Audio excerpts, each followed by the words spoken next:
Good afternoon from Okinawa, Japan, home of Okisubis. Today, just a little tech tip on what not to do. This is personal experience. When I first had my Forester STI, my first Subaru ever, I didn't want to mess up my jacking points. So I said, I'm going to try to find some different points that I can jack this car up with.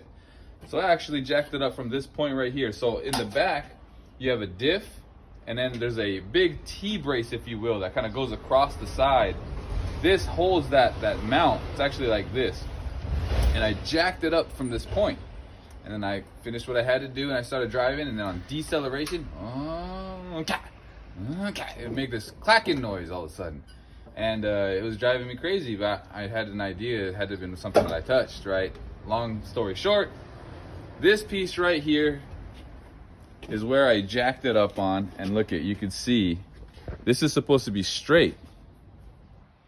And when you jack it up on a point, you could do it if you do it like very carefully from a certain point, or use a piece of wood.